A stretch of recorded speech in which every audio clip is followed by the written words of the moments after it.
things just weren't going my way or things were just too hard, I did consider, I was like, is this where I pull the plug? Is this where I go home? You've played 50 games for New Zealand, and the road that you took to get here, it's incredible. It's a hell of a journey. It was never a goal, it was a dream. Every second out there, every moment in that black dress is an absolute privilege and an honour, and you need to relish that moment for as long as you can. I know all my games, all my blood, sweat and tears was in that specific dress. The way things are supposed to happen, it will happen. As long as I put my best effort forward and I do the best I can, whatever needs to happen will happen. Take us back to the point of the injury. Doesn't matter how good you're doing, if you're on that high, the lows do come. So it's just preparing yourself, because it's a roller coaster, it really is. Learn from your mistakes, and it's so important to learn from them. Oh, good, you're here. Come on. This is the centre of performance. Whenever there's a top performance in New Zealand, it all comes from here. That's Lisa Carrington. She's been doing that for days. That's the boy who got the hole-in-one in Taupo. Oh, he did it again. Hey, Finn, how's the performance going? Top tier. Nice. This is our Generate room. In here, you'll find our top performers helping Kiwis maximise their KiwiSaver investments. Get in here, Finn. Maximise. Right, Generate. Putting performance first. Karin Burger, welcome to my podcast. Oh, thanks for having me. What a lovely day. It is 9:30 on a Monday morning. A little bit of behind the scenes here. So you and I have been going backwards and forwards. We set this up maybe a month ago, 6 weeks ago, and I assumed that you were going to be in Auckland for netball, but I had no idea the significance of the game. So yesterday afternoon it was New Zealand versus Australia, and you guys won. Congratulations! And it was a milestone game. It was your 50th game. Yeah. As a Silver Fern, and at the end there was a presentation with a big bunch of flowers and massive highlights we were playing on the video screen. And here you are the morning after. Oh gosh, yeah, it's been a massive couple of months for us actually. To be honest, a year. Heaps of netball, so it's just good to have finished on a high like that last night. Unfortunately, we didn't come away with the cup because of the goal differentials, but to be able to win the last couple of games against Aussie was amazing, and I wasn't aware of the milestone and that it was happening, so I pretty much found out when I arrived at the game. How were you not aware? Well, we don't track how many games we play. Like, we get told, oh great, you've played so many games. So I knew it was coming up at some point because of the filming that they'd done prior, so I just didn't know when it was going to happen. To be honest, I actually thought I missed it this year, and I think I was watching the men's game before ours, and one of the camera people came up to me and was like, oh, congratulations. I was like, on what? So yeah, that's pretty much when I found out. But it's good to not know, because that just adds a bit of extra pressure on you that you don't need, celebrations and surprise afterwards, quite nice. Yeah, but it must be a nice time to, I don't know, maybe take a moment to pause and reflect on where you've come from, because before I started researching for this chat, I thought I knew the Karin Burger story. I thought talented netballer, maybe got shoulder tapped to come to New Zealand and sort of develop here, but the actual story is quite different, and we'll get into this. But you moved here when you were 18. You weren't on anyone's radar when it came to high performance sport. Yeah. And you just grind and grafted away for many years. Yeah. I think people quite often ask me why did you make, what made you make the big move? And at that point, when you're 18, you just want to go do something. You want to have fun. Any adventure is a good adventure. So Mum mentioned that she had family here. I was actually here at Aussie. Dad had a best friend over there, or Mum had family here, which I hadn't met at that point. But I thought, yeah, why not? And I just came for a holiday, for a gap year, and that's turned into 12 years. And I think the netball was a good driving force for me to want to stay, but I also started building a life outside of that, and I think that's what helped with that grind. Took me up to 7 years before I actually pulled on that black dress. So, and again, people ask me how you lasted that long or how you kept grinding, but if you've got other stuff that you can focus on and also not have all your eggs in one basket, that's just a part of your life. So yeah, I really started building a life for myself in New Zealand, and that's why I could have stayed and kept doing what I was doing. Yeah, it's a good message, and we'll dig really deep into all that as we get through. First of all, I just want to go back to last night a little bit. So the day of a big game like that, New Zealand versus Australia, what does the day look like? So you get up in the morning. Yeah, game day is pretty much Groundhog Day, to be honest. It was a bit of an earlier game, so we didn't have as much downtime as we usually do. But we get up in the morning, we go to our captain's run. That's mainly for our shooters to just go shoot. This last couple of series we started, because we've got a lot of young ones in our team. We've started dancing. So you're 30. Oh, gosh, what's a young one? Oh no, we've got like babies, like 19-year-olds, like 20, 21-year-olds, like they're really babies. So we've started this dancing circle, and we just dance to start off with the captain's run. It just gets the vibe going, and that just some fun. And then the shooters get to shoot. So finish off our captain's run, go back to the hotel, pretty much eat and rest and eat and rest and eat and rest until we have to strap and get ready for the game. So it's a pretty chill day. But yeah, pretty much Groundhog Day for game days. Are you nervous the day of a game? Yes and no. I don't think the nerves kick in for me personally until I'm actually out there on court, especially standing singing the anthem, or sometimes in the changing room. And it depends on the magnitude of the game as well. But once that whistle goes, it's gone, because then the adrenaline kicks in and you're good to go. So it's just managing that stress beforehand so it just doesn't override your performance. And then, so what happened in the series? So the first two games, Australia beat New Zealand quite convincingly by like sort of 10 points each game. And then the second two games, you guys turned it around completely. They were tight wins, but they were still wins. Yeah, I think a home advantage counts quite a lot for the team, whoever's country it's played. And Australia had a massive crowd, like 2 massive stadiums. And also they're the reigning champs. I mean, well deserved. They play amazing netball, but we also knew that we can do better. We're way better than what we've been putting out there. So it's just good to have seen in the last couple of games we started clicking, and then we had that 8th player, the crowd backing us as well. So we really just wanted to put some pride in that dress and play for the country, because we've had massive support, which is amazing. We're very grateful for. So we just want to put it out there for the fans as well. Yeah, it must have been a strange feeling for Australia last night, because they just lost the game. The series was tied 2-2, and they won this trophy. And it must be really weird, like losing a game and then after giving it everything and then winning it must feel like a bit of a hollow victory in a way. I know, it was an interesting vibe, because like even though we lost, we were quite excited and happy because we'd won the game, and obviously they'd lost their game, but they still won the cup. And I think the discussions are up there about whether we add a 5th game. A decider. Makes sense. Yeah. But I mean, like, they well deserved that win because their goal differentials were a lot higher, and we knew going in that was the nature of the cup. So we need to make sure next time if we do lose, we can't lose by heaps like that. But yeah, hopefully on the cards we can add another game in there and make it a tight deciding game. But yeah, that will just add to the time that we're away from home as well, and add to the load. But yeah, I guess we get to do this because we're fortunate enough to play in that black dress. So what's an extra game? Yeah, and then what happens after the game? As I said, it's Monday morning. We're recording this at 9:30. You're looking amazing. It hasn't been an all-nighter, clearly. No. Luckily, because it was an early game last night, quite a lot of the girls jumped on early flights to go home. Like I've mentioned, it's been a massive month for us, and also this time there's mums in the team have been away from their kids for a while, so everybody just wanted to get home. So pretty much most of the team jumped on planes earlier to go home. A couple of us stayed behind for some other things, but yeah, usually after game everybody's so tired. You just want to go home, have a really good feed and get into bed, because generally we've got late games, so we don't get to bed by like up till 11. Wow. Well, I thought you'd be out for like a team dinner or some celebratory drinks or something. Is it not like that? Sometimes it's like that. Sometimes, yeah, it depends on the vibe. I think we spend so much time together that having an extra dinner is not necessarily what everybody is wanting at that time. Everybody just wants to get back to their significant others and their families. So, I think we've seen enough of each other this year to not want to add to that. Yeah. Well, speaking of significant others, so you're sort of famously single. It feels like it's become like a... I don't know, like a footnote in the Karin Burger story, but I believe there might be someone simmering.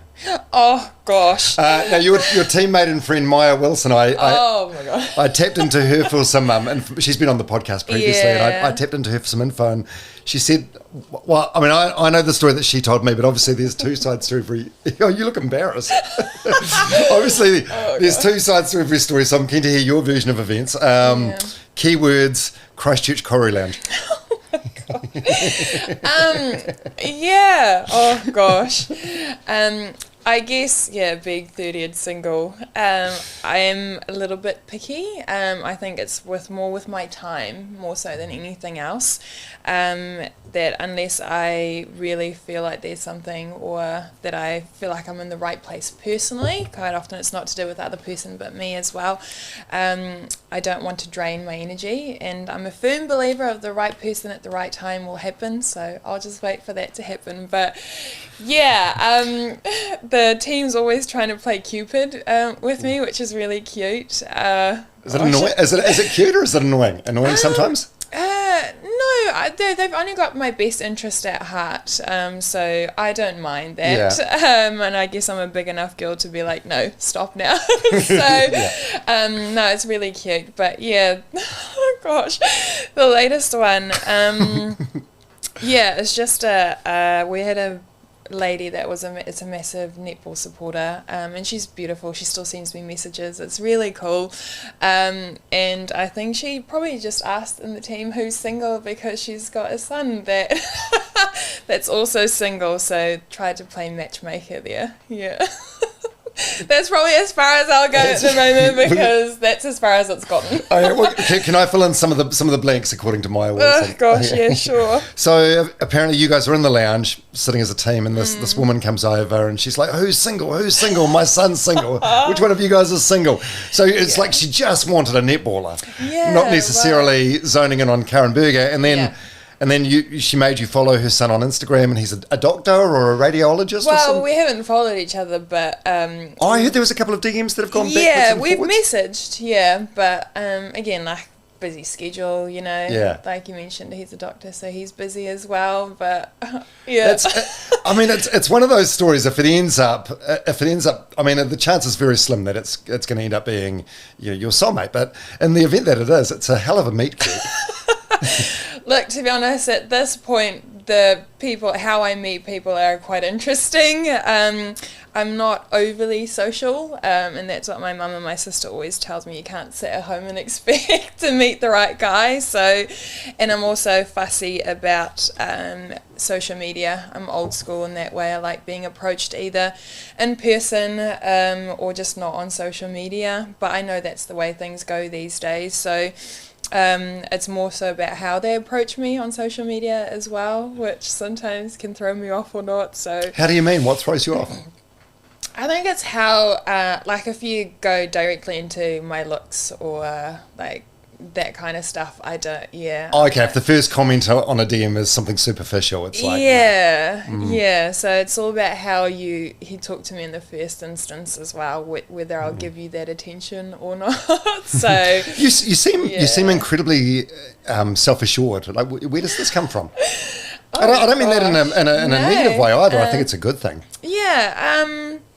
It can be a good and a bad thing sometimes. I'm guessing a lot of people find it intimidating.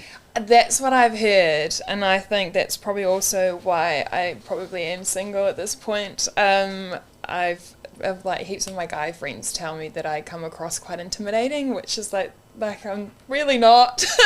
But I think it's just part of it has got to do with having moved to New Zealand at 18 and having to, just fight my own way and find my own way, and being alone quite often. You just have to be comfortable with yourself and spending that time with yourself. Raised by mum and dad in a way that we were able to go out and do that kind of thing and just want the most out of life and be self-assured in ourselves, and know who we are and be happy with ourselves regardless of what the outside world says or does. So fortunate to have had that upbringing. The person I was when I first moved to New Zealand is completely different to who I am now. I've heard you refer to yourself as being sort of shy and introverted. Yes, very 12 years ago, but very. You go through a lot of growing up in your 20s, don't you? Look, to be honest, I would still say I am shy. Yeah, it's a bit of a balance thing for me. I would still say I'm shy at times, but definitely have grown up quite a lot since when I first moved, I would not have spoken unless it was spoken to me. I would just like hide in the corners. I wouldn't want to do anything. Whereas now I try and put myself out there. I've realised over the last few years, or like over the years that I've been in New Zealand, any opportunity is a great opportunity. So I have to put myself out there, even though it puts me in an uncomfortable position sometimes. So, and that's worked well for me. So. Yeah. Well, that's plenty enough about your dating life. We can move on. But have you been in love before? Have you had a long-term relationship before? Yeah. I mean, when I was a lot younger, I think since being in New Zealand, I haven't had a long-term relationship. Really? But you moved here when you were 18. Yeah, I know. That's single for a very long time, isn't it? No, I've like talked to people here and there, but never. Like I mentioned, the time, and especially with netball being so busy, I just never had the time to really want to spend that on a significant other. I think I was really just focusing on myself. But yeah, back in the day, at high school, I had a partner boyfriend for 3 years. Wow. Yeah, and then before I moved to New Zealand, I had a long distance relationship for about a year or so, and just ended up having to end that because he had a life in South Africa, I had a life in New Zealand. I just didn't see that working or going anywhere. So, yeah, we ended that. And, yeah, ever since, it's just been me grinding away by myself. So, but the right person will come at the right time. 100%. Yeah. Something else Maya Wilson said is that she described you as a shopaholic, and she said wherever, she said, and she even said, pretty much every city you go to apart from Invercargill. Yeah. By the way, apologies, Invercargill. Gosh. Because I am just me, I don't have kids to take care of, I don't have a partner or anything, so pretty much the money I have I can spend on myself. So I was like, I'm very big on budgeting though, like I know I spend, but I make sure that I can spend the money that I do spend. So this time around, I took an extra little hand luggage. You would have seen me coming in this morning with my extra little roller case. Yeah, there's chicken suitcase and carry-on. Yeah. What did you buy? Yeah, so the carry-on was empty when I left. What did I buy? I bought the shoes I'm wearing. I bought some boots. I bought a dress. I'm going to the races in November in Christchurch. Bought a summer dress. Gosh, I bought some face products. Yeah, anything and everything really. Right. Yeah. God, you must be exhausted by the time the game plays. Oh gosh. There's Karin. She's been shopping all day. That's my therapy though. Like even though I don't buy anything, it's just nice to get out of the house and just get amongst people and in the shops and things. It's just my retail therapy. Yeah. Oh, fair enough. Yeah. Right. So let's go all the way back into the early days of Karin Burger. So tell me about South Africa. Where are you from? You're from like a small country town? Yeah, I usually just say Cape Town, but... It's a few hours away, though. Yeah, about a 3-hour drive, but it's like 3-hour drive up the west coast. Quite a small town. Went to an even smaller town from that town in primary school because Mum was my first grade teacher. She's a teacher for the first grades there. Primary school in a very small town, slightly bigger town for high school, but all my sports and everything was pretty much in Cape Town every weekend, so spent a lot of time in that area, so I'm quite familiar with that area as well. I've never been to South Africa, but one of the first things that gets sort of brought up is just how violent and unsafe the place is in terms of carjackings and stuff. Is that your experience? I think... Does it get a bad rap? Yeah. I think growing up there, it's just you know what to do and what not to do. And I think if you stick to those rules, you're quite all right. Sometimes you can be a bit unlucky at times. But since living in New Zealand, I have realised how bad it can get and how amazing it can be. And going back home, I definitely notice it's ramped up in the last few years as well.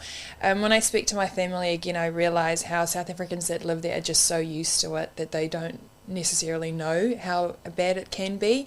But it's an amazing place. I love going there on holiday. Again, if you go with the right people and you know what to do and what not to do, it's all right. It's all good.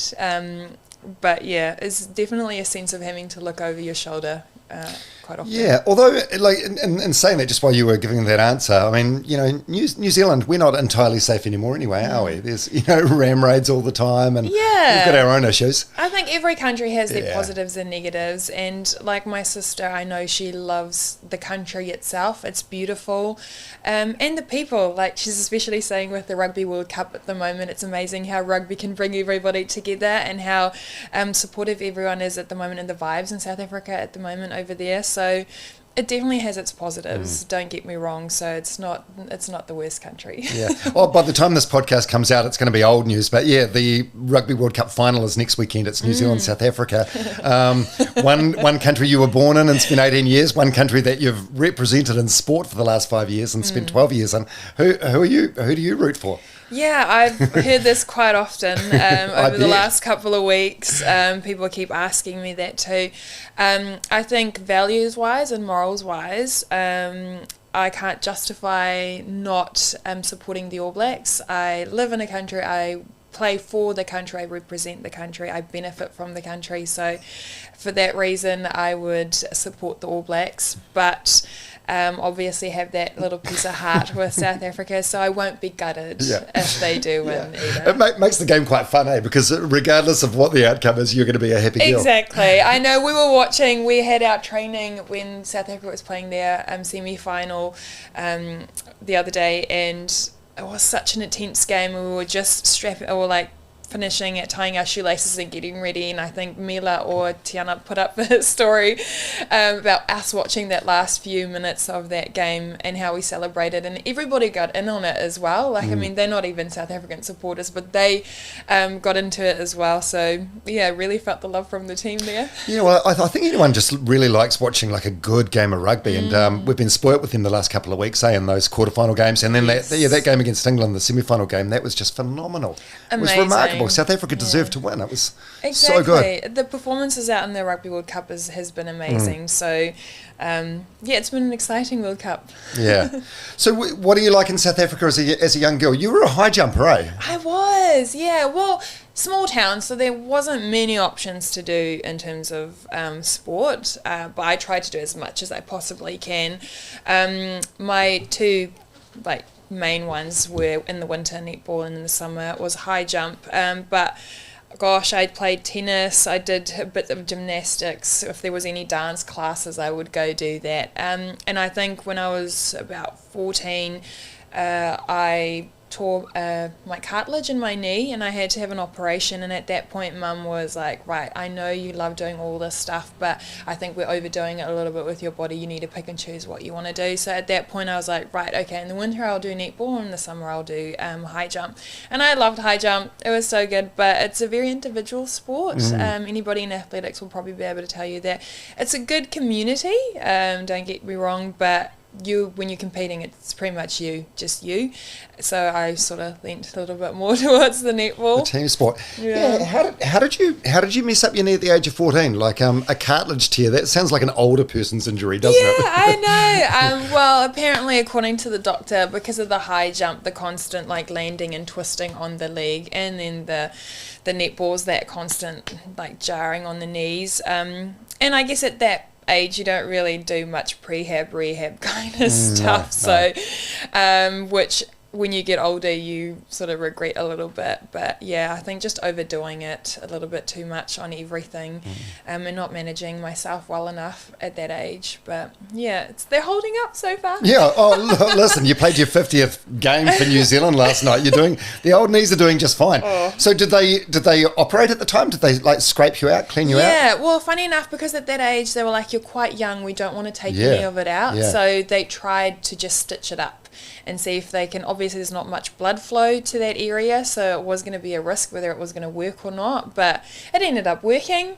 But over the years, the last few years especially, they've got damage to them again. I've got a few tears here or there, but not significant enough for me to have to do anything about it. So it's just managing them, really.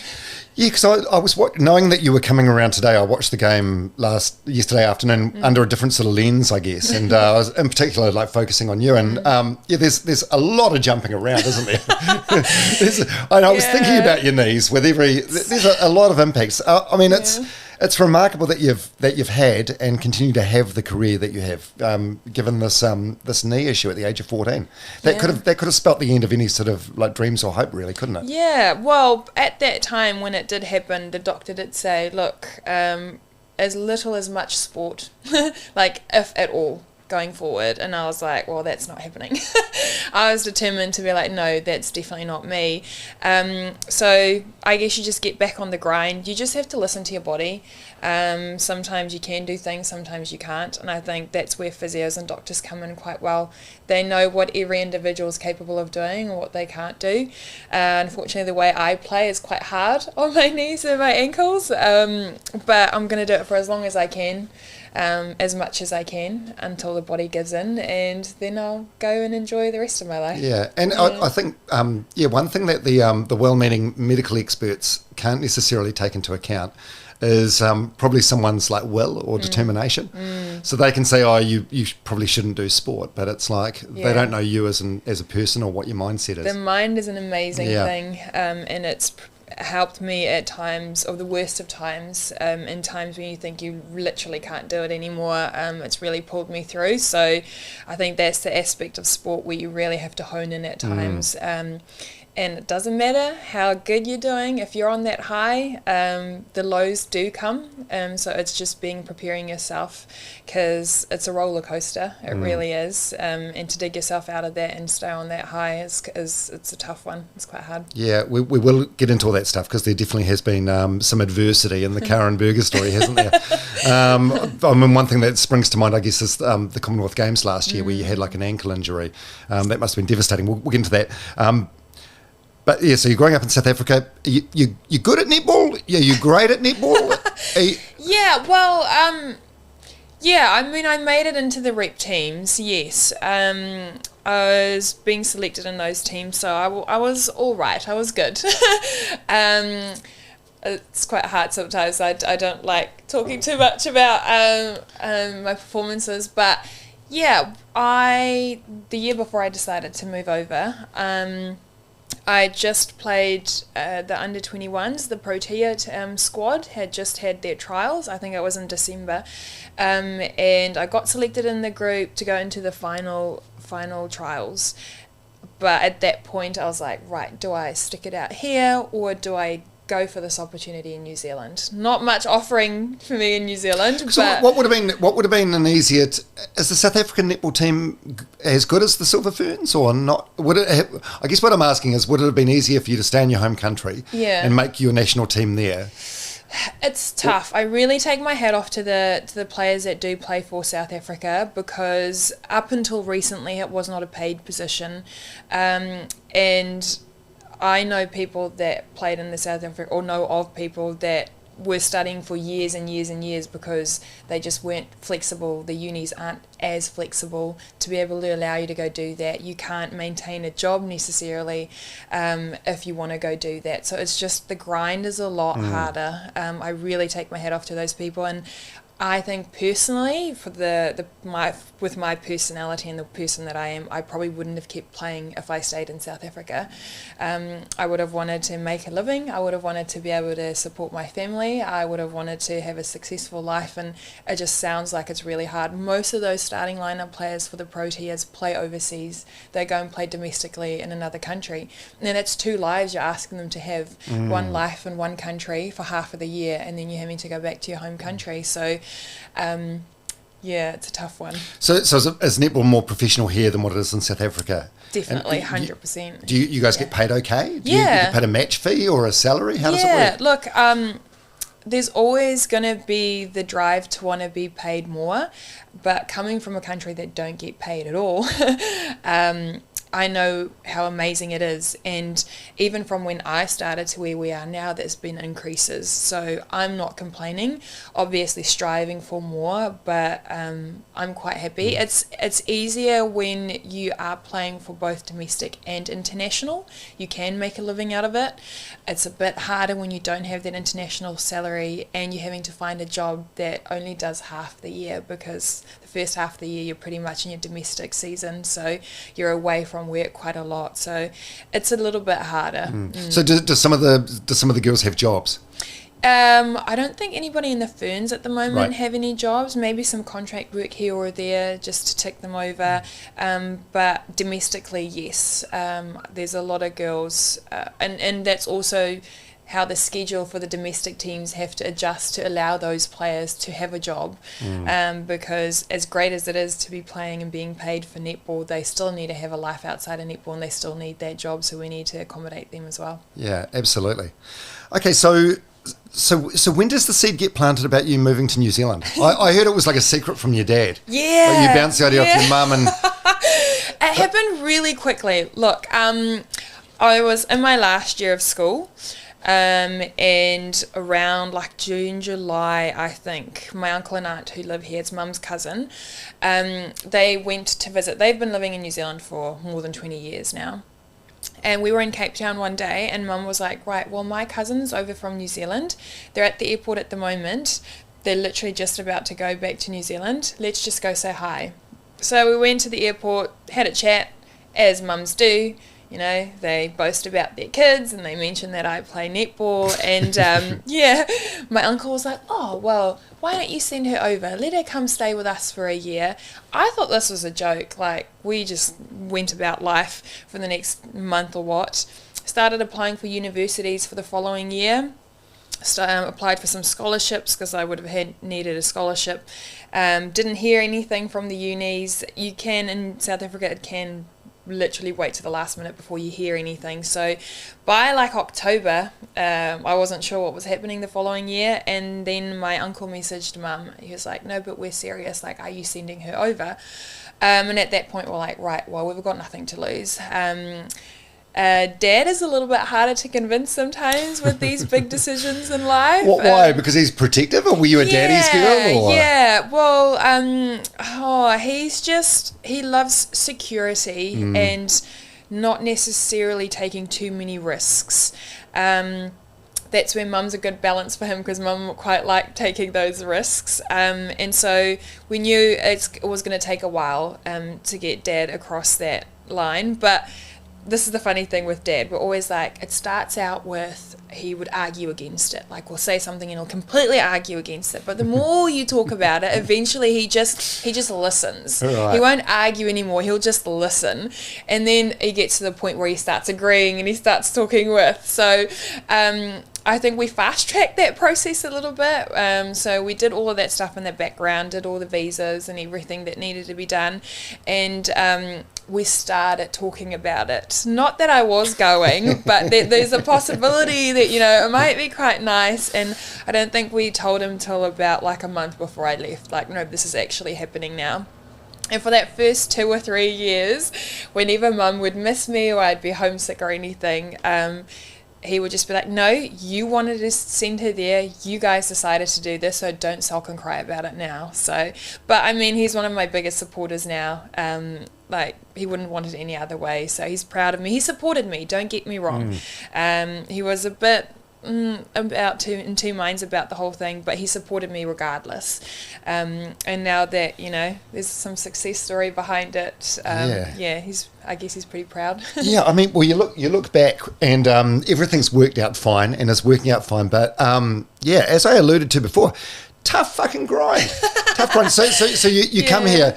You didn't have like laser point focus on the Silver Ferns, eh? You were just here to have a good time and... Yeah, look, to be honest, everybody's got a dream. It was never a goal. It was a dream. And with a dream, you don't necessarily think that it is possible. So I was like, it would be amazing to play for the Silver Ferns, but I never made it a goal. I've tried changing my mind or my way of thinking over the years, where I don't like to put too much attention on something because if it doesn't work, I don't like that disappointment feeling. But I've had to change that because to reach those high things, you have to put a lot of time and effort into it. So at that point, I was like, I'm just here. I'm just trying to enjoy my life. I joined a local club who to this day, like a family to me. They're massive supporters, love them all. So pretty much joined the local club and I just played. They gave me opportunities, they sent me to rep stuff. Like my raw skills coming over, I was not the best netballer.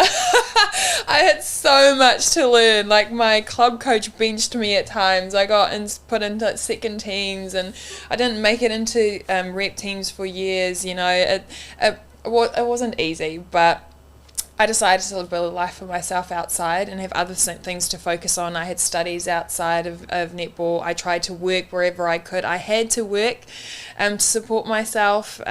So yeah, it was a really tough grind. But along the journey, I met the most amazing people that I still talk to this day, that have meant a lot to me and have helped me throughout that process. So it's been a fun journey. Yeah, so what did those first couple of years look like? Because I'm imagining if I was in your position, you're on the other side of the world, you're so far away from home.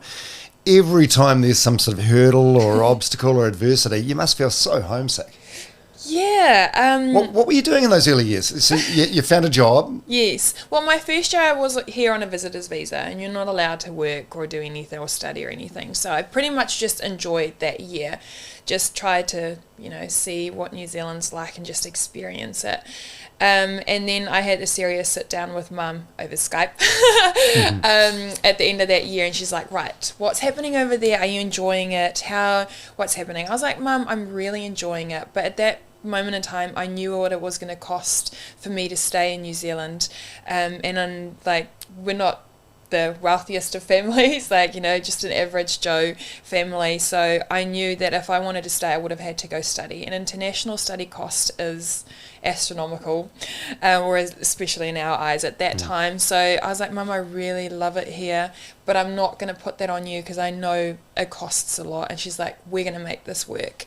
Obviously they had to go get some money somewhere, put themselves in debt a little bit, and that's why to this day I'm not doing what I do just for myself. I do it for my family as well, because they offered up so much for me to be here and do what I do. So at that point, I was like, great, I can go study. Mum was like, we're going to make this work. So my first year of studies, I joined the Institute of Sports, and I was like, I need to work extremely hard because I need a scholarship the next year. I can't let my mum and dad have to put up any more money for me. So I worked my butt off to try and get the best grades. I think I got distinction that year, and I had to work as much as I possibly could because I didn't want to ask them for any more money because they already spent too much money on me. So I had to work for the money I had. I was working at Macca's on Sundays just to afford my train tickets for the week, going in and out of the hut in Wellington. So, but it's character building. I wouldn't take that back for anything. I learned a lot about myself and what it costs to be where I am. And then I guess after the studies, it just turned into work placements. I built the right connections. The place where I studied offered me a job. So, it was a tough first 5 years in New Zealand. Oh, that's such a great story. Talk about, I don't know, added stress or added motivation to make it work. Like when you've got your parents with skin in the game like that. What did they mortgage the house, get a bank loan? What did they? They put more money on their home loan. They put more money on the mortgage, and I think Dad, I think he approached one of his mates or something, who's a massive supporter of me too. And so, still paying those off. Really? Yeah, it was a big amount. And that's why whenever I can, however I can, I support whichever way possible. They don't like asking for help ever, but that's a great thing. I think I was talking to my mum this morning as well. Our family are quite tight-knit, and we're happy to help wherever we can. We never ask, but we always offer. And I'm quite fortunate to be in that situation. I know there's a lot of people that don't have those kind of family situations. So, yeah, I love them to bits. Man, that's a hell of a story. Wow, that's really, really cool. But also so much pressure at that young age. Do you look back now from the lens of a 30-year-old woman and think, so I'm guessing then you were 19, 20, like if you had your time again, you'd probably be like, don't borrow the money. Oh my gosh. That's why it's so amazing that those kind of decisions only happen once. And again, it goes back to me, the way things are supposed to happen, it will happen. As long as I put my best effort forward and I do the best I can, whatever needs to happen will happen. So if I know I've given it my all and it doesn't happen, it wasn't supposed to. And if whatever happens, there's always doors that open and closes. So I love opportunities. I grab them, or whenever they come my way, whether they're good or bad, or whether they work out or not, I meet people along the way that then puts me in other directions. So that was an opportunity that I grabbed that my family helped me with, and it was amazing. This World Cup was in South Africa in July, August, and this was the first time since leaving home where I had my whole family that was supporting me on the sidelines, and they were so vocal. I think they probably enjoyed the whole process or the whole thing more than I did, and I think that was important for me to show them my Thanksgiving and give back to them as much as I possibly could. And whenever they talk about coming to visit to New Zealand, I'm like stoked, because they've only ever been here once, all of them. Always trying to convince them to move over, but I know it's a big move for them. They got the whole family, so that's a dream of mine, to have them all here. But we'll see how that goes. They're probably like, Karin, we can't afford it. We gave you that money. Yeah, I know, right? So I was like, I need to find ways. I need to make a success. I need to find ways to help them, to support them, because I know a lot of them are keen. My brother, he's very keen to move over, but again, it's almost like a package deal. I'm quite fortunate, and sometimes I do feel a little bit guilty being here, because I'm the one that left, and I'm the one that gets to benefit and enjoy the life that I have now. And as much as they all want to move, they're all like, but we don't want to go without each other. And so at times I do feel a little bit guilty for being here by myself, but like my uncle, who also made that big move themselves, that like someone needs to make that move to open the doors for others. So why do you, can you explain that or elaborate on that a bit? Why do you feel guilty? I think it is because, I mean, they put so much time and effort and money into me being here, and I get to enjoy it. And I know if they could, they'd move tomorrow. But obviously there's like the age, with mum and dad's age come into play. Money side definitely is massive, come into play. And they've got families now. Like, I moved at a time where it was just me, and they supported me to do that, whereas they've all got families to support. So it's a big decision. It's so much harder for them to be able to make that move, and it's just that constant support from them to be able to allow me to do this. I'm quite grateful that I get to be in this position, and even though they want to, they're not necessarily in a position to, so I'll try my best to do the most I can to help support them to do that now. Yeah, and also you say you're the one that gets to enjoy it, but fuck, it wasn't an easy road.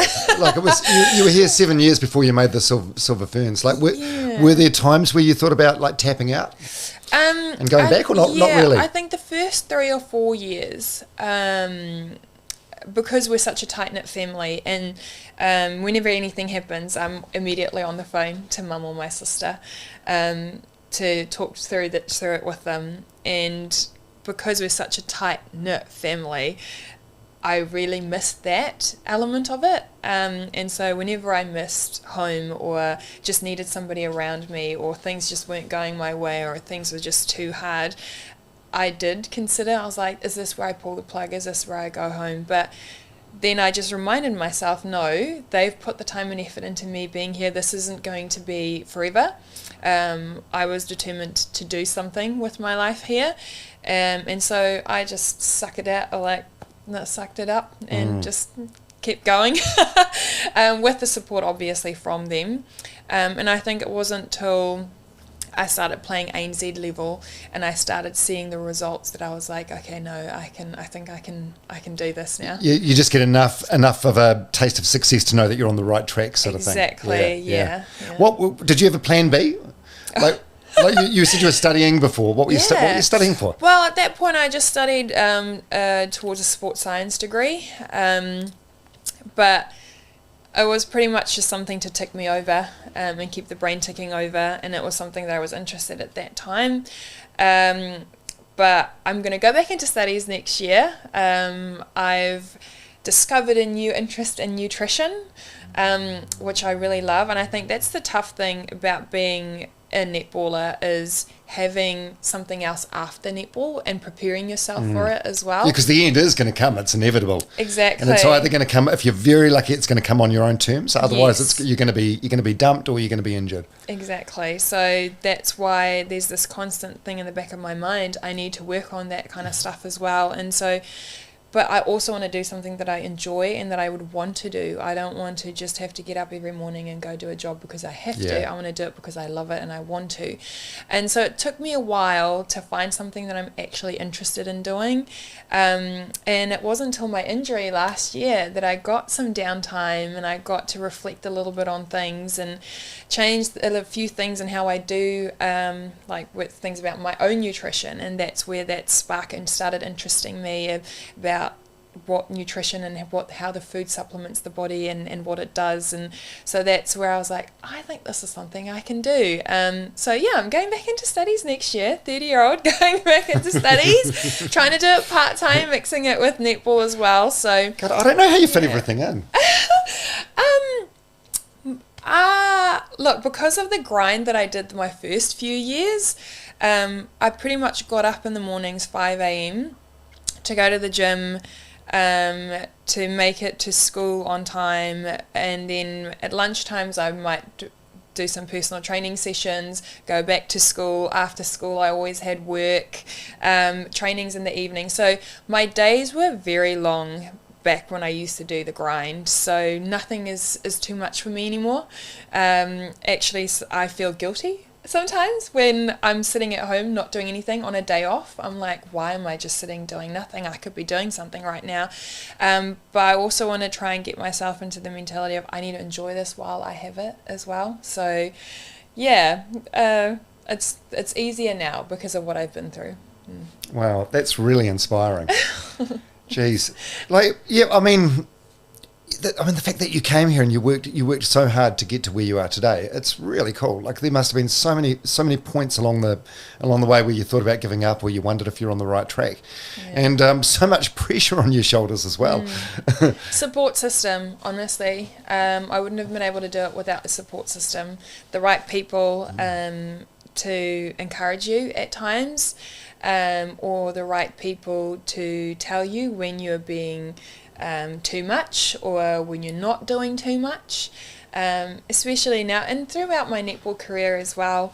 When you're just feeling a little bit down on yourself, you just need that support system to be like, no, you can do this. Or sometimes when you're at the top, you're like, don't get too cocky, you've got to take the situation, enjoy it while you can, but there's lows coming as well. So your support system is massive.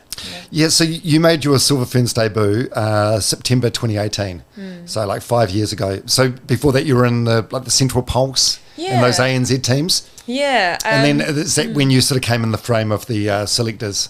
Yeah, I funny enough, how I played Becker level, which is the development, right, or now it's the NNL League, under the franchise in 2016. Had a really good year that year for me personally, and because of the great year, I actually got invited to a Ferns trials. This is without being in a franchise. And I didn't know that was possible, but I hadn't played for South Africa, so it's not like I was bound to having played with them and had to sit out like 4 or 5 years. So at that point, like, no, you're eligible.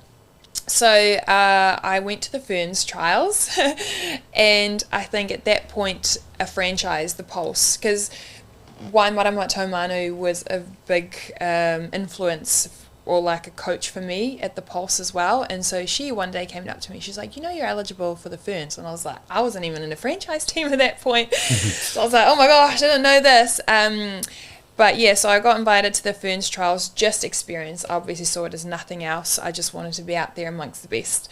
And then that's when the Pulse approached me, because they put up the argument, well, if the Ferns wanted to gave you an opportunity to trial for them, for the country, surely we should be able to sign you as a domestic player. Because at that point I was not a resident. I was still on a work visa.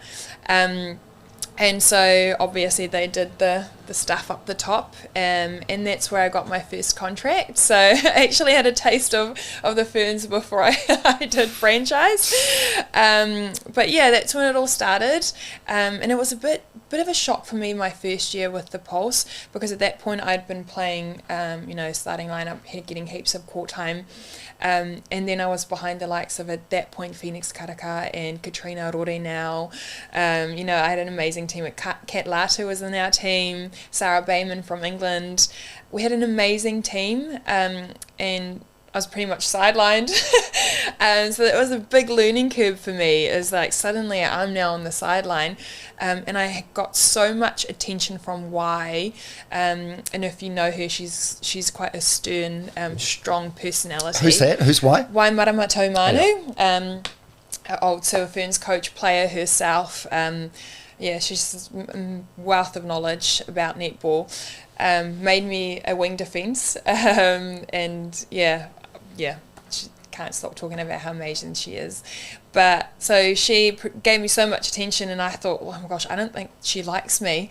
Like, her training is always like, Karin, do this, Karin, do that, Karin, what are you doing? And I was like, oh my gosh. I keep screwing up. I know. Is that what it felt like? I was like, oh, what am I doing right? I'm never going to get out there. And one day Katrina came over to me. Oh, she was Grant, but now Rore. She came over to me and she's like, because it was a tough training, got a lot of yelling going my way.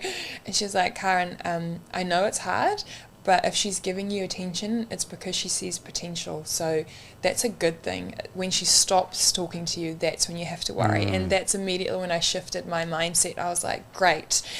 So I just started grinding extremely hard. The following year, I got invited again to the Ferns trials. And it just happened by chance that I was in a group. We had to do a drill where they needed a wing defence, and at that point I'd never played wing defence before. And they were like, great, well, you're the only person that can do it right now, so we'll just chuck you in there. And they didn't move me out of wing defence for that rest of the trial. So I was like, great, I see an opportunity here. So I went back to the Pulse. We had this discussion about what that was going to look like. And they're like, okay, we're going to try and make you a wing defence.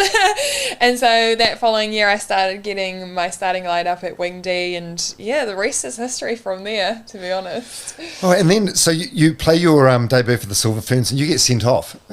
What what happened there? I tried to find the clip online. I couldn't find it anywhere, which is probably great. Lucky for you. Right. How do you get? So you came to New Zealand 7 years earlier. You've been grinding away, doing these long days, fitting everything in day and night. This could have been the beginning and the end of your. Honestly, I felt this was the end. I was like, this is me. I'm done. Adrenaline pumping, inexperience. Playing against a very experienced player. I didn't feel like the send-off was necessarily bad enough, or what they sent me off for was bad enough, but I knew the situation that got me to that point. Prior to the game starting, the umpires did tell us that if you're on a warning, you have to be extremely careful. And so, yes, the warning was warranted. Probably went for a ball I shouldn't have gone for. Wasn't playing rugby, I was playing netball.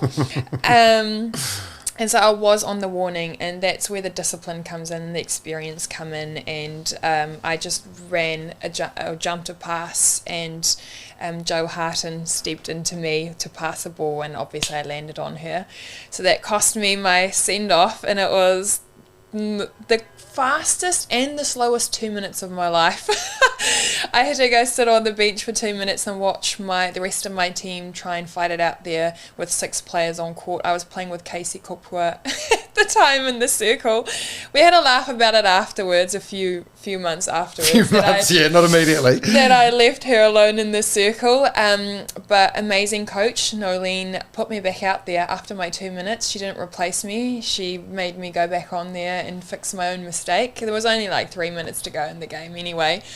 But yeah, I had to tail between the legs, go back out on court.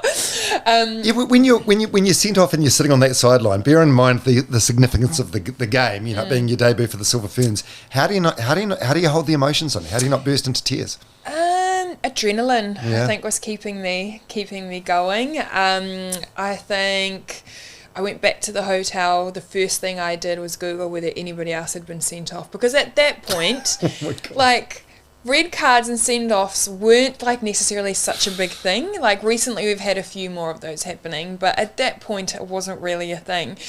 And I was like, oh, thank goodness. Timapara George or Bailey at that point had been sent off in a World Cup game, and I was like, okay, it's okay, I'm not the only one. But I was still stressing out, and I didn't get any communication from the coaches. I was like, oh no, this is me, this is my career over. Had the worst sleep ever that night, but we had our one-on-ones the next morning, and I got called in.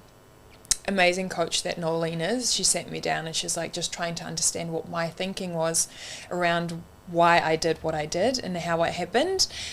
Talked it through, and she's like, great, well now you've learnt, don't do that again. And the next tour I got game time, I got starting lineup. So yeah, just testament to the coach that she is, that she's very big on players learning from their mistakes. If you learn from your mistakes, I think she's happy. It's when you don't learn, that's when you're in trouble. Yeah, I've recently begun to embrace failure, because it's so important, isn't it?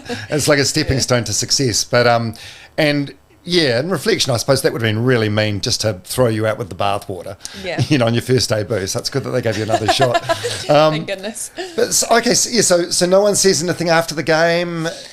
So it's like silence till the next day. It's that awkwardness, because you did wrong, and so they don't want to justify it by being like, no, that was like unlucky for you, because you did wrong. You have to acknowledge that. But I did have the support from the players that, like, it's okay, it's not the end of the world, like, don't worry about it. So, it's torn between two, because you need to acknowledge that you made a mistake, because that's how you learn from it. But getting that love from the players was very much, thank goodness. Yeah. I mean, you can look back and laugh about it now with 50 tests under your belt. I know. I don't hide from it. Yeah. I think at the start I was like, I just don't want anybody to mention it. But it's like you say, you learn from your mistakes, and it's so important to learn from them. So I quite often mention it. A lot of people don't even know about it, and I would bring it up. I was like, well, I have been sent off, and this is what I learned from it. So I gave you till 55 minutes before I brought it up in this chat. You weren't forthcoming with the information. So apart from, is your recollections of your first Test debut for New Zealand all bad because of that, or no? To be honest, I can't really remember too much about my first few games anyway. So my key things I remember are my first starting lineup game and my first time playing against South Africa. That's my key memories from my early days on. So I don't think I really remember much about anything else. And then in terms of the World Cup, there was an amazing experience.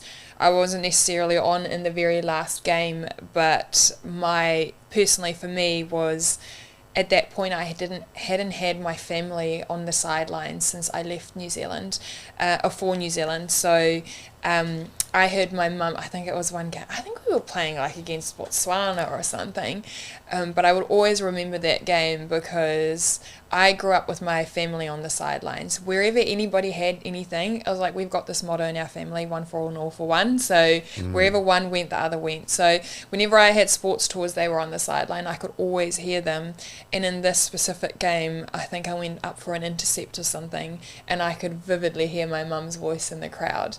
And that's something that was my highlight of that World Cup, because that's something that will stick with me, and the fact that she made the effort to come and watch me and to be there to support me was amazing.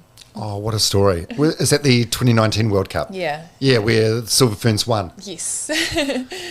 Yeah, that was an amazing campaign. I mean, I'm fortunate enough to have been in a team with amazing players, legends of the game, Laura Langman, Maria Folau, and Casey Kopua, who are amazing players. And the campaign, it was a grueling campaign leading into that World Cup. What we went through physically and mentally prepared us for that final, and I think we still, to this day, there was a December camp that we absolutely got smashed, and anything we go into ever since then was like, is it going to be like that camp? We compare everything to that camp. So, but loved it and hate it at the same time. Yeah. Well, what are highlights? So winning a World Cup, what are the other like standout moments or highlights in your career, do you think?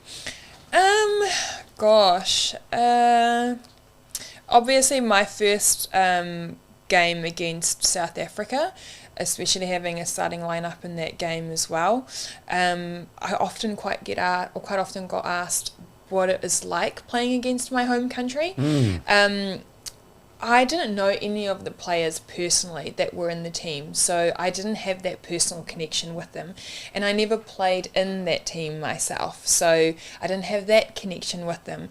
The only connection I really have is the fact that they are from my home country, and that I could sometimes understand what they were saying on court when they were talking to each other. It's got to be so weird though with hearing the anthem though. Like that's probably you got two anthems pre-game that bring you goosebumps. Yeah, I think that's probably the weirdest thing for me is standing in the black dress facing the opposition and trying to not sing along to the South African anthem, and I didn't really and this is the thing, that I grew up not knowing how amazing our anthem really was until I moved here, and so many New Zealanders tell me about how they love the South African anthem and how beautiful it is.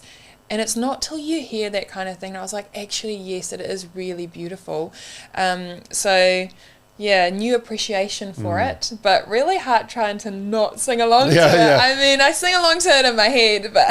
I suppose it's that saying, like, absence makes the heart grow fonder, eh? So the longer you are away from your birthplace, the more of a connection you feel to it, perhaps. I don't know. Yeah, it's just amazing that the support recently as well, and going back and playing the World Cup this year in South Africa as well, the amount of support I get from the family and friends over there. I do feel like I can do more in terms of my connection with back home, because I left at such an early age. Not very many people know how long I actually lived in South Africa, and so I don't necessarily have that strong of a connection with when I do go back there. Sometimes people are quite surprised. I was like, oh my gosh, you're South African? I was like, yeah, yes I am, and I spent quite a decent time there too, so I don't want to lose that side of me. Yeah, because your accent's not that strong, is it? I know, so this is the funny thing, like when I go home I don't like speaking English because obviously like, oh, why what do you speak? Is it Afrikaans? Afrikaans, right. Yeah, home language is Afrikaans, and so growing up, obviously second language is a mandatory thing in New Zealand, in South Africa, especially English, because we've got so many different languages. We've got like 13 different languages, so you have to have a common one to actually understand each other. So at school you've got your main language, which to me was Afrikaans, but we have to learn English from a like young age. So I could speak it, I can understand it fluently, all good, but I never used it because I grew up in a like really small town. It's pretty much just Afrikaans, only spoke Afrikaans. So my first real like chucking in the deep end was in New Zealand, where I had to speak it on a daily basis.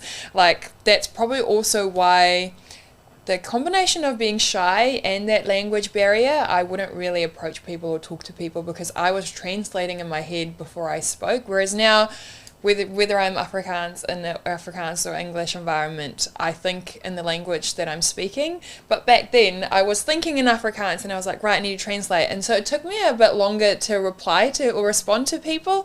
Like a buffering computer. Yeah.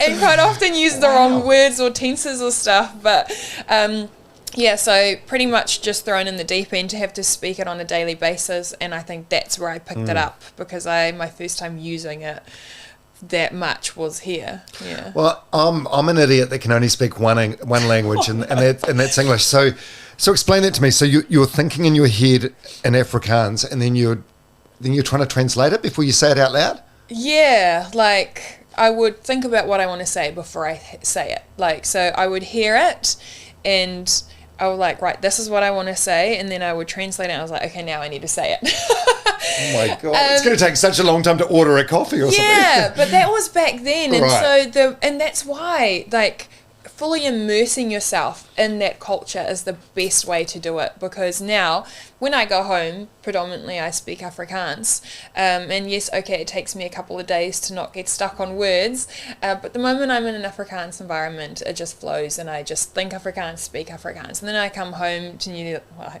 I've got so many homes, and then I come home to New Zealand, and then I was like, right, couple of days to just get the brain regathered, and then think English, speak English. Yeah. So when you play South Africa and you can hear them speaking Afrikaans, what sort of things are they saying? Oh, just like stuff about if something's not working, what they're going to do to fix it. Right. Or like, well, maybe on the centre pass, they're going to say what they're going to do, and I'll be like, right, guys, we need to do this because they're doing this. So it's amazing intel, isn't it? Yeah. I mean, obviously, it's like you have to relay that message quite quickly to the other people. So no time to do the translate. No. So quite often, it's not really useful to know, because it's not like you can relay to the rest of the team in that quick few seconds. But yeah, it's quite interesting. Yeah. And when you play poorly, how quickly do you bounce back? Or when something goes wrong, like we touched upon before the test debut with the send-off. Yeah.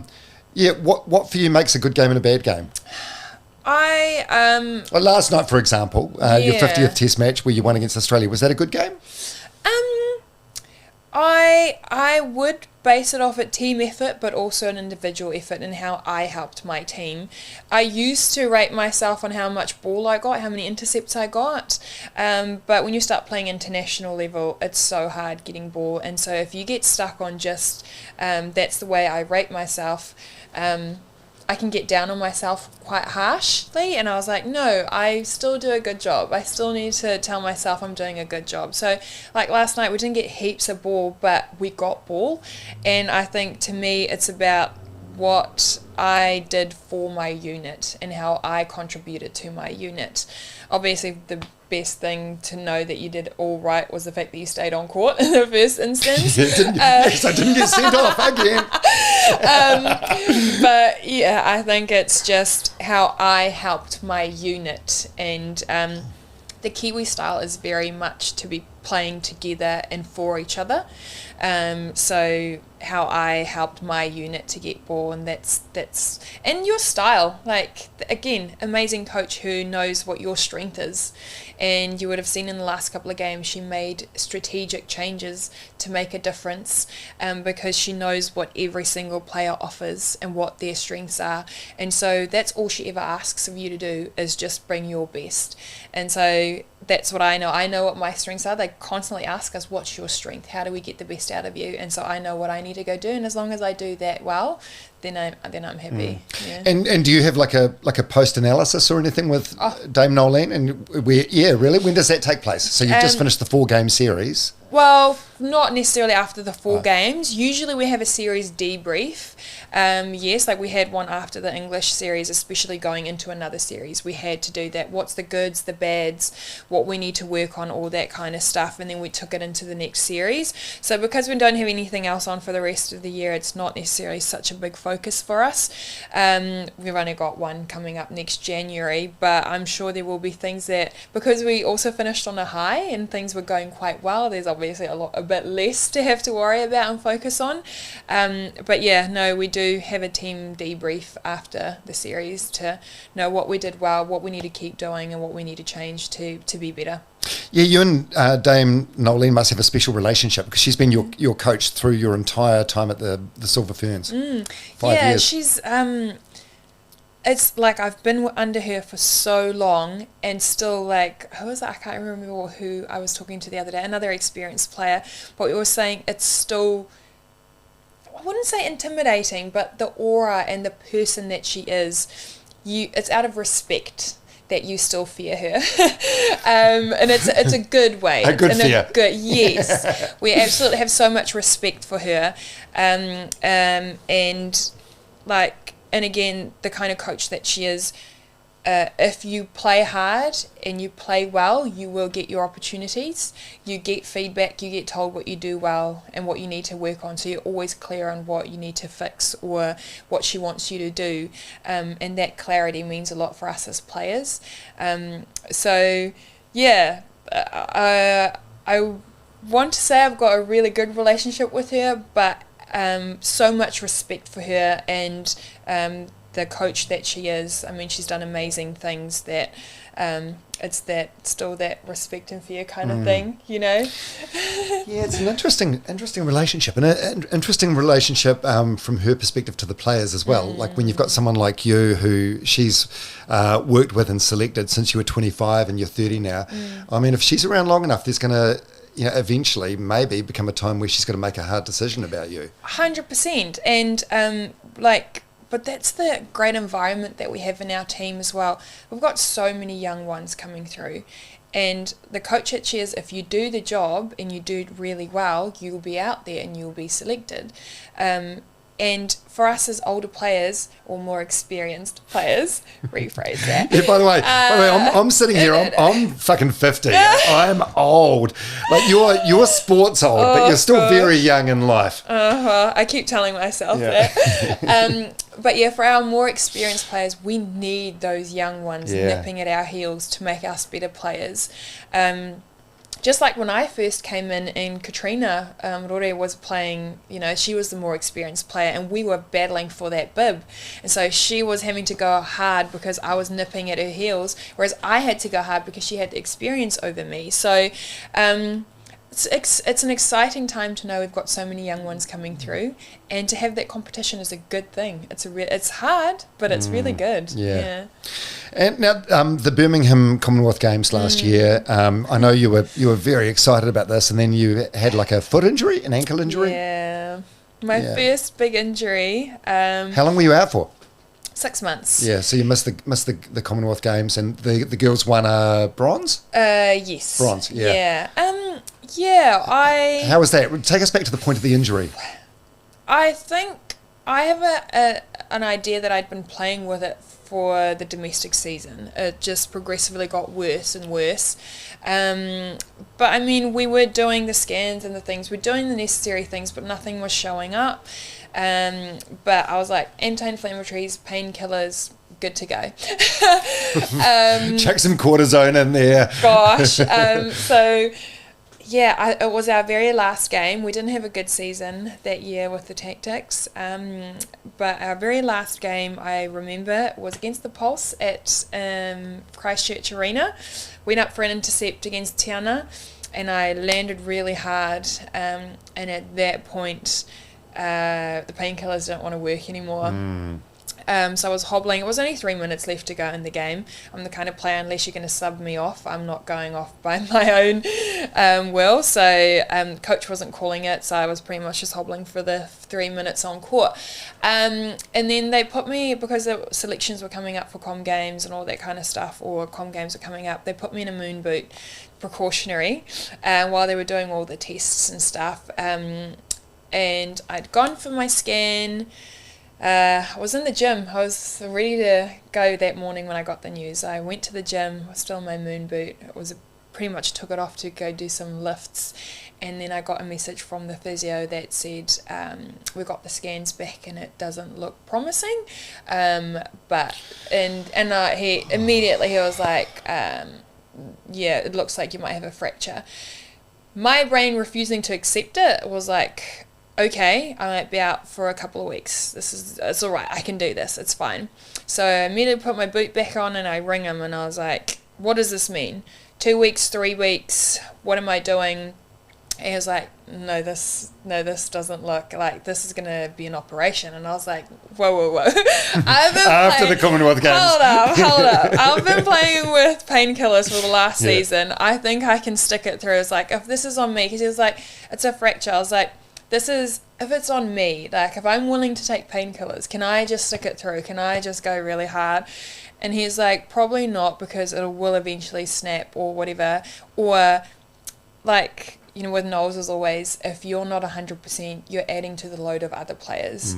So I completely understood at that point that just, it wasn't going to be for me. So in other words, it would have been like selfish for you to be playing because you're not playing to your potential. Yes. Did you remind them that Richie McCaw won the 2011 World Cup with a broken fucking foot? Well, the other thing was that, our trainings are really brutal. And so if you are nursing an injury, you can't be in all the trainings, which mean you're adding to load with other players. They're having to make up for your load in trainings just so that you can play a game, and that's unfair. And that's a good way of looking at it. I never thought about framing it that way, but that's a great way of looking at it. It's it's almost selfish in a way. Exactly. So I got that call, and he said, well, go to the doctors and just get the confirmation that it is what it is. And I was still saying in the drive over, I was like, no, they had it wrong. It's not what it is. But unfortunately, the doctor told me, yep, you can see the little line right there. It's like the tiniest little fracture and the tiniest little bone in my foot. And I was like, this is so stupid. But yeah, I went back out after I got the news, got in the car, and I immediately rang Mum.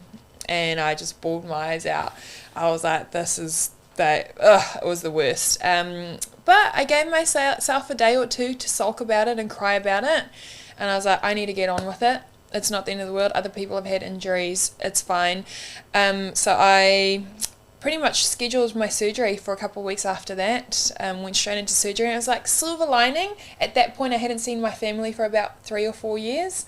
So I was like, I'm booking a holiday to go home. So I got to go home and see my family. It was hard. I want to say I supported the girls, which I did in my heart. I did, but it was really hard to watch. So even any Comm Games. So whenever at home there was any, doesn't matter what sport it was. I didn't want to be in the room when it was on the TV, so I would just leave. And my family was massive supporters, so they watched all the games. And they got a bit annoyed at me that I don't want to watch the games with them, but I was like, no, you guys can really watch, but I'm gonna go to my room. I can't. Yeah, just my heart too hard. was hurting. Yeah. I did end up watching their final game though, their bronze game. So I mustered up the courage. I was like, no, I need to at least watch this one for them. So yeah, it was an experience that I know I need to take better care of my body after that. It was 6 months. I had a downtime. I was like, this is a perfect opportunity for me to look at what I need to work on, what I can do better, how to take care of my body better. So I enjoyed my 6 months off. As bad as it was not going to Comm Games, I enjoyed it. I learnt a lot about myself. Did you? What were the key takeaways, you reckon? Well, gosh, I think smarter, not harder. Harder is not always the answer. And I think at that point, I didn't like listening to the doctors and the physios when they told me something, because I was like, no, I can do this. Don't tell me. You're so determined, eh? But you know what? It's a superpower in a way, because it's this dogged determination. A blessing and a curse, because I mean that's where I was like, no, even if it's the smallest niggle, I need to mention it because it can turn into something big. And so need to take better care of my body, need to acknowledge that doctors and physios know more than I do. So if they tell you not to do something, you don't do it. So that was a key learning, and obviously harder is not always the answer. You can be smarter about it. But then life outside of netball as well. You know, when things are going well, you don't really want to change too much in the routines and the things that you do. But the 6 months that I had, I was like, perfect opportunity to experiment a little bit. So I experimented in my diet and how I did things as well. And I've been lactose free for ages at that point, for a few years, and then I decided to go gluten free as well. I had a grumbly tummy for years and years, and I just let it be, and then I went gluten free, and it's been amazing. And challenged myself with, no, oh my gosh, and Mum eyes will tell you, I'm really big sweet tooth. She used to be my roomie, and she always tells me I was the worst roomie to be amongst because I was so bad with my treats. But I started challenging myself to stay away from treats as well. So, and the difference, not necessarily that I just saw but felt in my body, was quite interesting.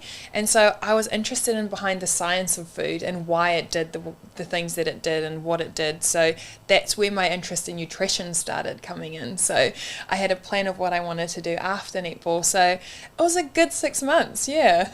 A lot of learnings. That's really awesome. It's I feel like you just have this natural ability. In any situation, there is always a silver lining, isn't there? Or there's an upside. But sometimes it's very difficult to find or see that, even if you search very, very hard. But it seems like you managed to find that with the Commonwealth Games situation relatively quickly. That's the best way to get out of your funk, Yeah. is to try and see the good things in life. Sometimes it's a bit harder. Sometimes you need that support, and you need that somebody to pull you through. But I think you have to look at it like that. Otherwise, you're just going to stay stuck in that mentality of, the world is against me. So, nah. Well, good for you. And do you have like a sports psychologist or anything in the team? Or? Yeah, we do have a sports psychologist, Rodney. We can use him. We can utilise him. Again, this is where in the past I was like, I don't need that, I was like, why would I want to do that? I'm happy. I'm good to go. But it's learning skills about yourself and how to be a better athlete is quite good in that perspective. So, yes, we do have somebody to help us to go to, which is quite nice. We're quite fortunate. I get the feeling you don't have too much to do with Rodney. Or did you lean on him during that the Commonwealth Games time? Or it was quite funny. Really? I was laughing because when I heard the news, this was the Friday I think I heard the news, and I told myself I'm going to give myself the weekend to sulk. But I got in touch because they were like, we think it's important that you do get in touch with Rod. So I messaged Rod and I was like, Rod, I need to talk to you, but I'm taking this weekend for myself. At that point I thought he knew, because when they've got the structure up there, so they tend to share that, this person's out or whatever. So I thought he knew about my injury.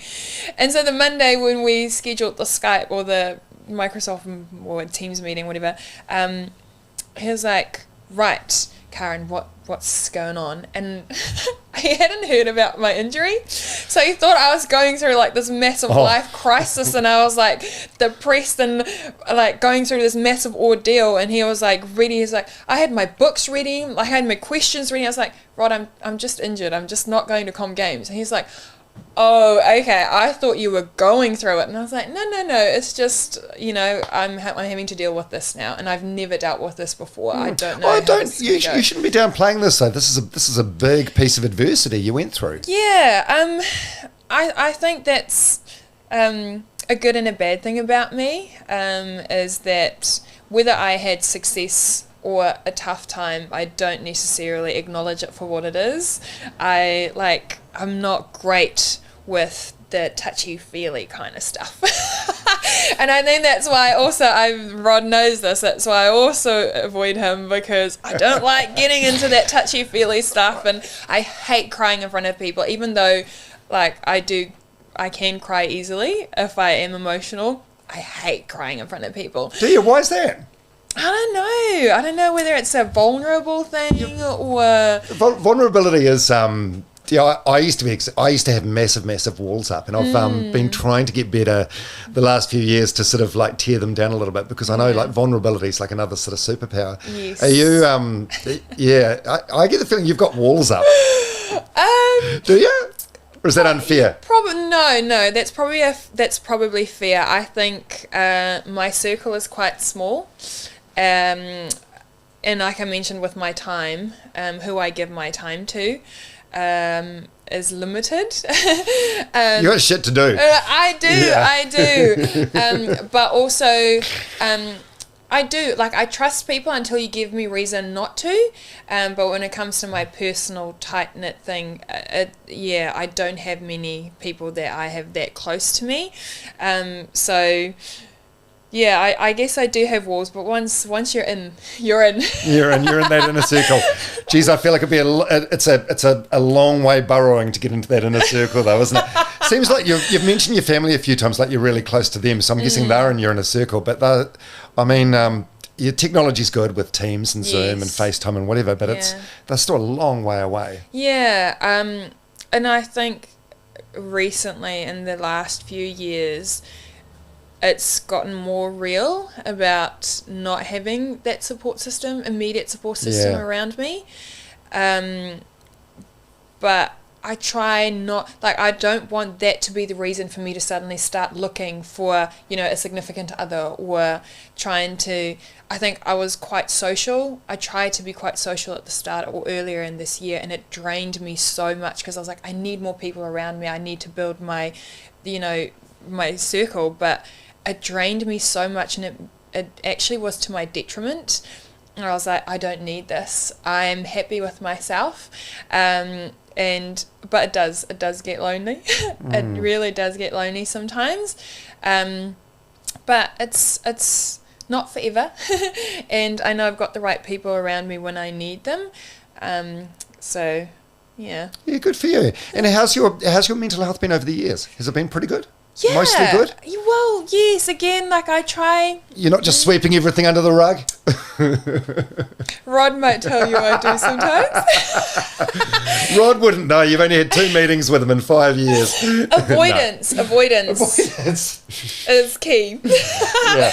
No. No, you seem pretty good. Like I mean, this is the first time we've met, and we've been chatting for like an hour 20 now, and you just, I get the definite impression of someone that's just relentlessly optimistic and positive and glass half full. I think I'm fortunate to have the ability to, most of the time, 90% of the time, when something's happened to me that I don't like, or it's if I can't do anything about it, I just switch off from it. I was like, I can't do anything about it. There's no point of stressing about it. So I'm fortunate enough to have that ability to just switch it off and be like, no, I'm not going to worry myself about that.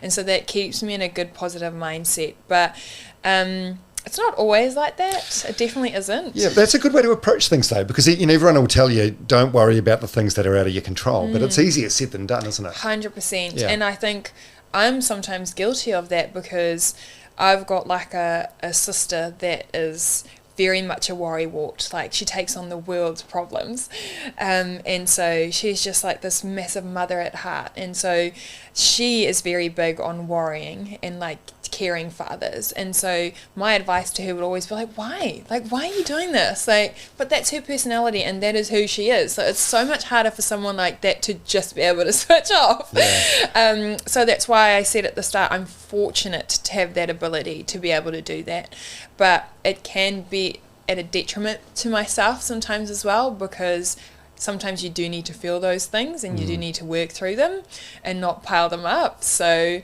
yeah, working on that aspect of it. I feel like you're always going to have something that you're working on. Hey, like, you have to. It's that constant improvement, trying to be a better person every day. You have to. Yeah. Oh, it's inspiring. Oh. It's inspiring. And what's your inner voice like? Are you mostly kind to yourself? Because I know if you're, I don't know, I've probably over the years had sort of like a perfectionism complex, and it can be a good thing, but it can also be a bad thing as well. Yeah. Are you mostly kind to yourself, or are you quite hard on yourself? I think probably more leaning towards being hard on myself, but I think that is expected of a person, like high-performing athletes. That's the mentality that we have as well, that doesn't matter how good you are, you can always be better. And so that's where I have to say in the last couple of years, specifically my sister, but also my mum, have come into play really well in reminding me that what I have done and how far I have come and how good I am, because I'm always downplaying things that I do, and I started this, or I try, Jay Galdard, he started this e tu tangata concept about tall poppy syndrome, and that we're too humble sometimes. And I come from a history of, I hate cockiness and arrogance. I cannot stand it. But it's that fine line of acknowledging when you are doing well and being proud of yourself and celebrating that. And so that's what I'm trying to work on myself a little bit more, is celebrating myself and being proud of myself a little bit more, rather than always like downplaying or being harsh on myself. And my sister's been really good, that voice in the background for me, because I know they'll be very open and honest with me when I'm not doing something well or when I need to be better. So coming from them, that support, and be like, no, you are doing really well. Don't be so down on yourself, is quite good. Yeah, and I think there's a difference between being being proud of yourself and being able to acknowledge what you've done and thinking that your shit doesn't stink. You know what I mean? Is Tula Poppy a big thing in South Africa as well? It's a massive thing here in New Zealand. No, I don't think so. Yeah, well, not that I would say it is. No. I think that it's pretty much a thing here, but I love that about New Zealand as well. I love the humble side. It's just having that fine line of being humble but celebrating the good things as well. And I think that's where I would like to see it go, is that we do celebrate, and not just ourselves but each other. And I think that's more important, because if you get that celebration from others, you're more inclined to do it for yourself too. Yeah. You don't want to be that person and be like, oh, I'm so good, or I'm doing this. But when the people around you are doing it for you, you were like, oh yeah, maybe I am doing well. Well, you are. And I feel like today of all days is a time where you should pause and reflect on what you've done. I mean, you just finished the series against Australia. You've played 50 games for New Zealand. And the road that you took to get here, it's incredible. It's a hell of a journey. Thank you so much. You do deserve to pat yourself on the back. Yeah, we had Wendy Frew, who is an amazing player down in the South Island, Southland. She got 15 minutes out on court in the black dress. And she came into our camp before our Invercargill game, because we're trying to connect with our past players. And she had a chat about how she wished it could have been more, and how she relished the few minutes that she had out on court. And so when you hear something like that, it just reminds you that, you know, it's every second out there, every moment in that black dress is a absolute privilege and an honour, and you need to relish that moment for as long as you can, because you don't know how long it's going to last. So I think after having that chat with her, and now being able to celebrate my 50 games, it's hard when it's about me. When I'm celebrating other people's 50th, I was like, this is amazing, you've played so many games. But when it's about me, it's like, gosh, you just can't believe it, almost. So it's hard to celebrate. Oh, that's really cool. And I've heard you reference the black dress a few times, sort of the same way that the All Blacks mentioned the black jersey. Do you get like a new black dress each game? We get a new one every year. So our year runs August till September. So you pretty much get a new allocation whenever you get selected in the squad. You get your 2 dresses. 2 dresses a year? 2 dresses a year. Oh, so you don't get one... We wash it every night, and we don't put it in the washing machine either. No, you hand wash it in your bathroom, and then you wring it dry, and then you... Is it out of necessity because you have to? We've only got 2 dresses. Right. So if it goes out in the wash and it doesn't come back, or the washing machine does something to it, you know, whatever. If it goes missing, you're screwed. Yeah. So we have to take very good care of our 2 dresses. Because the All Blacks get like they get a jersey presented before each game, and it's got like black embroidery with who they're playing and the date and stuff. Really? Oh. So from your 5 years, you've got like 10 dresses. Yeah, pretty much. Yeah, actually, correction, for pinnacle events, there'll be a separate dress for a pinnacle event. So for Comm Games, you would have had your allocation for the year, but Comm Games had its specific dress, and World Cup had its specific dress. So every now and then you get 4 dresses a year. But I mean, it just makes that dress for me, not that obviously the All Blacks jersey won't be more special, but it makes that physical dress so much more special, because I know all my games, all my blood, sweat and tears was in that specific dress. So handing what I do with that dress means so much more to me. That's cool. What do you think you'll do with them at the end of your career? You seem so humble. I can't imagine you ever framing them and having them in a...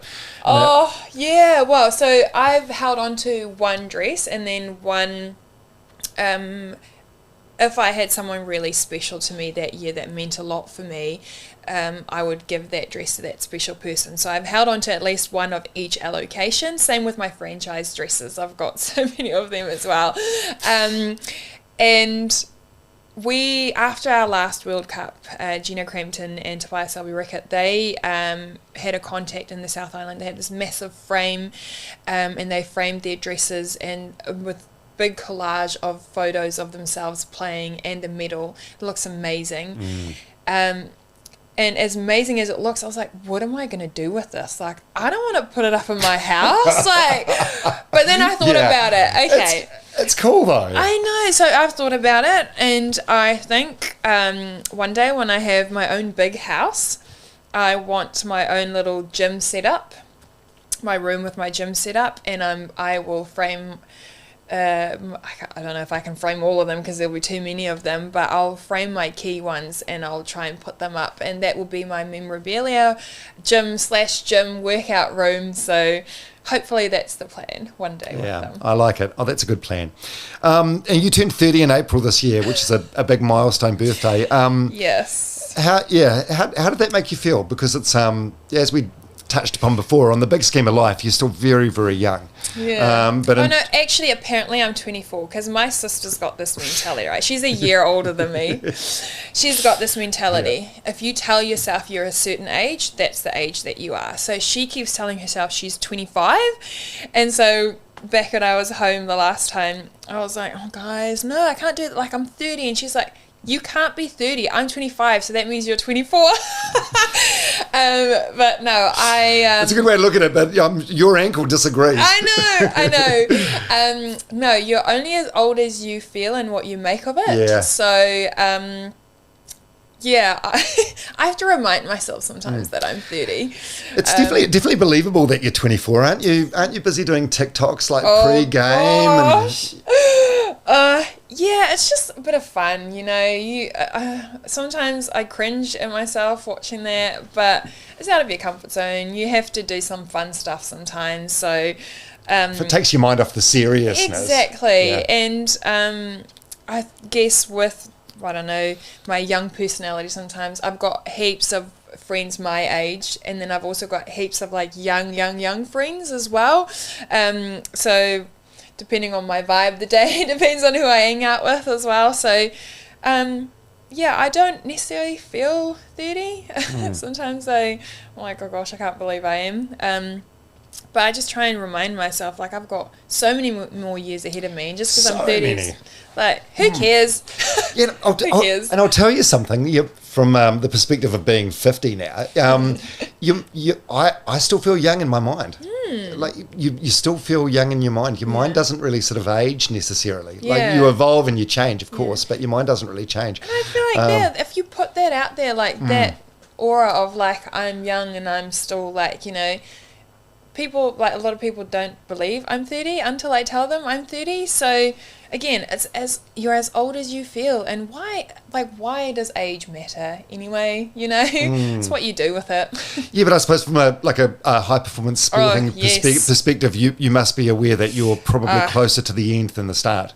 Yes, which is like sad. Yeah, is it? Yeah, because I'm like, I know I've been in it for like 5 years, but I also feel like I just started the other day, and I know how quickly time goes by. So, body-wise, I feel like I want to push for another World Cup, which is 4 years away. I wouldn't want to finish, but depending on how the body, and I would want to go out on my own terms as well. So, definitely aiming for another 4 years, and knowing how quickly time goes by. I want to try and enjoy it as much as I can. But hopefully the body can hold out longer. Yeah. Who knows? Yeah, would that be the dream? 4 more years and then finish on your own terms at 34, chapter closed? Well, it depends on what goes on in my life outside, you know.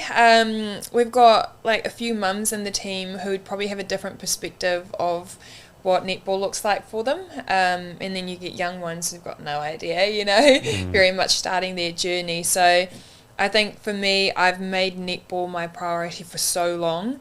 I know I need to start focusing on life outside of netball a little bit more, and so I can't make those calls just yet.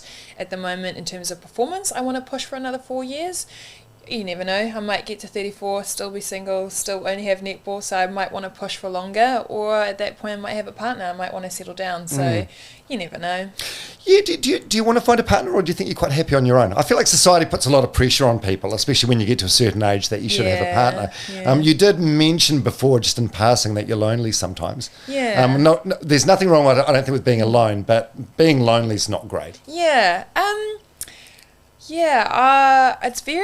It's not very often that I do feel lonely. I think the only times I do would probably be when you want that person, or that that hug, or that person to go to, or just that comfort that you don't necessarily have, because I don't have my immediate family around me, or when you go to events you don't have that plus one to go with.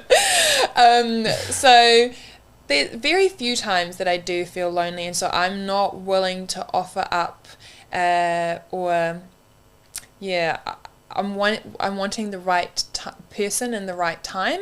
I'm not willing to offer up my time and unnecessary effort for those few moments that I feel lonely. So, if you go out with someone, how long do you give it before you know if there's a spark there or not? I'm a feeling person. Obviously I have to be attracted to some degree to that person, but I'm very much a feeling person, and I can probably tell within the first few dates whether I can see it going anywhere, but I always try and give things the benefit of the doubt, and I try and see where it goes. So yeah, I think feeling wise, because I'm a feeling person, quite quickly.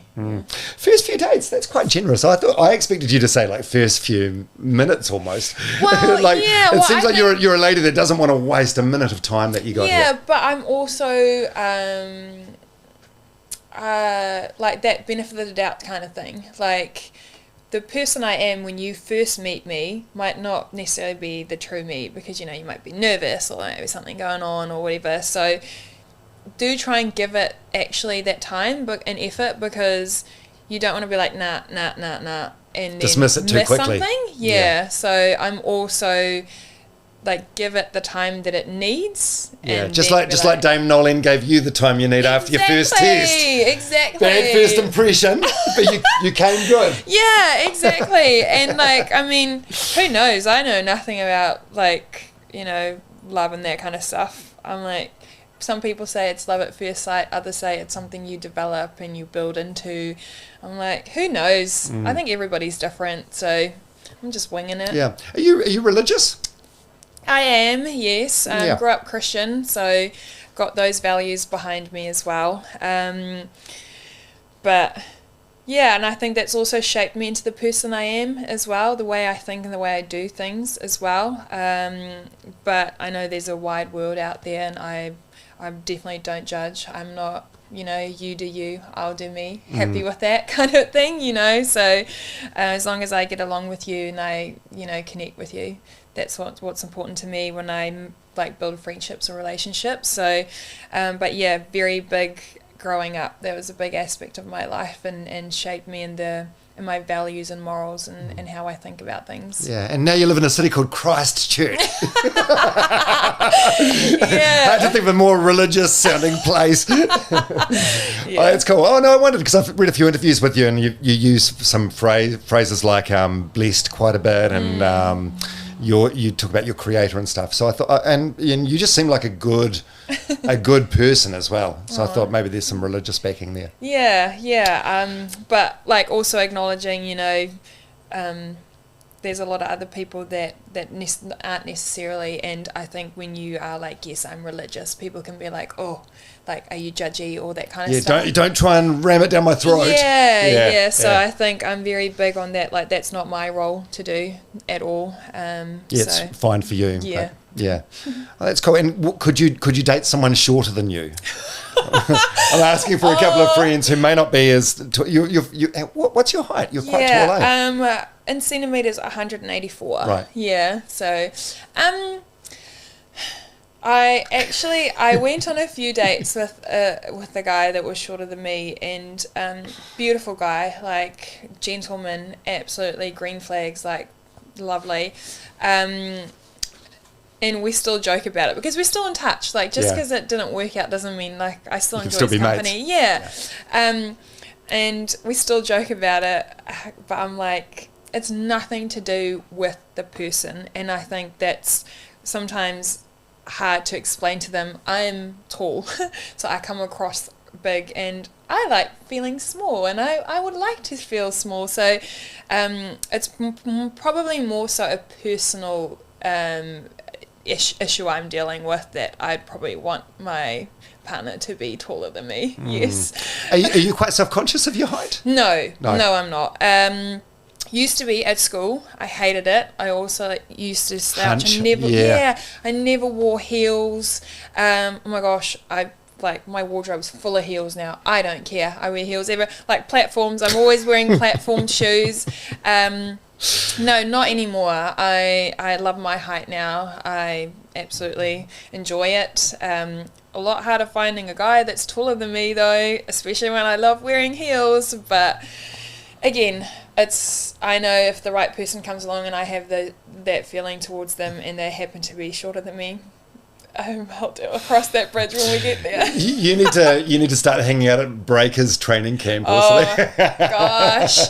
I know everyone's always like, you need to find yourself an athlete, and I was like, well, yes and no. Yeah, I'm sure there's tall people that's not athletes. Yeah. Hey, well, I'm really excited to see what the future brings for you, and I'm really excited to hear that your goal is to keep playing for as long as your body allows, because you've got so much to give.